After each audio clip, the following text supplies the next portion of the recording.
Kita semua tahu uang kan? Kita pakai setiap hari. Tapi sadar nggak sih, di balik semua itu cara kita menggunakan uang sebenarnya lagi berubah total.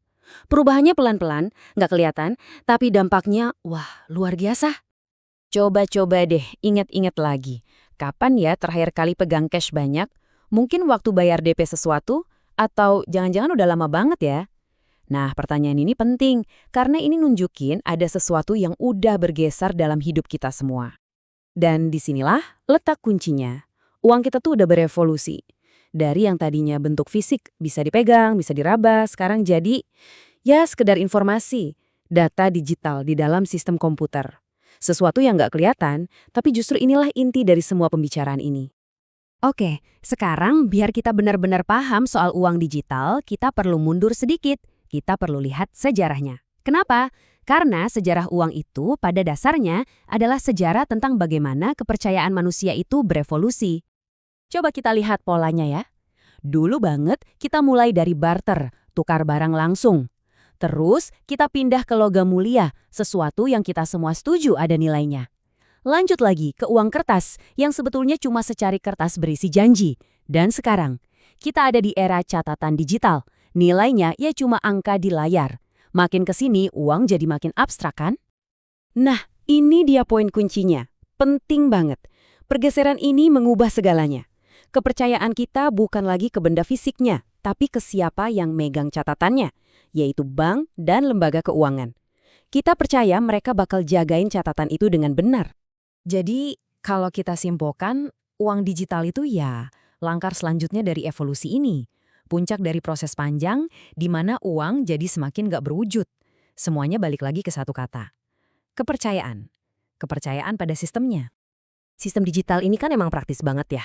Tapi, di balik kemudahan itu, ada loh masalah-masalah struktural yang seringkali nggak kita sadari. Ada konsekuensinya. Lihat deh perbedaannya. Jelas banget. Kalau kita pegang uang tunai, kendalinya 100% di tangan kita. Tapi, di sistem digital, kita jadi bergantung banget sama perantara, sama teknologi, dan sama lembaga yang ngatur semuanya. Sebagian kendali kita lepas. Nah, ketergantungan ini ujung-ujungnya bikin banyak masalah baru. Ada kendali terpusat yang kadang kita nggak tahu proses di belakangnya gimana. Buat kirim uang ke luar negeri, prosesnya bisa lambat dan mahal banget.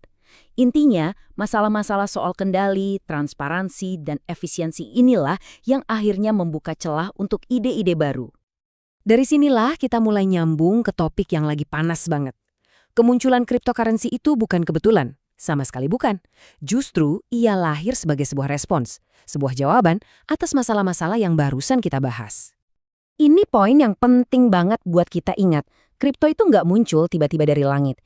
Ia muncul sebagai sebuah eksperimen, sebuah pertanyaan besar untuk sistem yang sudah ada. Bisa nggak sih kita bikin uang digital yang nggak perlu dikontrol satu pihak aja? Terus kenapa kok jadi heboh banget?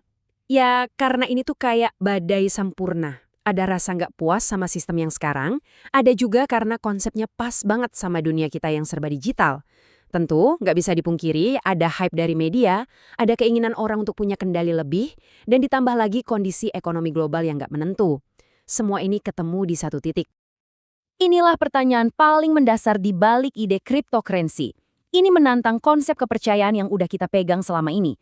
Idenya cukup radikal. Gimana kalau kita bisa membangun sistem kepercayaan bukan ke institusi, tapi ke kode program dan matematika yang bisa dilihat dan dicek semua orang? Oke, di tengah semua hype dan pro kontra ini, tujuan kita di sini simple aja.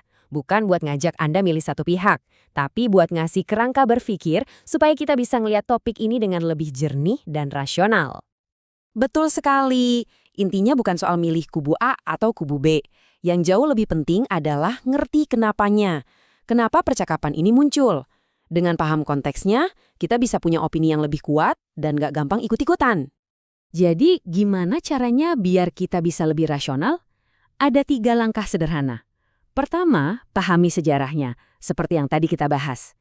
Kedua, sadari kalau setiap sistem, mau lama atau baru, pasti punya risiko dan konsekuensinya masing-masing. Dan ketiga, ini yang paling penting, belajar bedain mana informasi yang beneran ngasih edukasi dan mana yang cuma promosi. Sebagai penutup, ayo kita tarik benang merahnya dan lihat gambaran besarnya.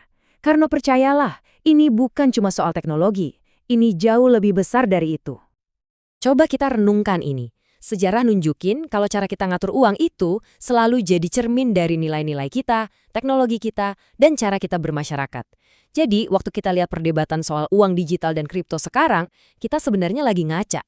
Kita lagi lihat refleksi dari masyarakat seperti apa yang sedang kita coba bangun untuk masa depan.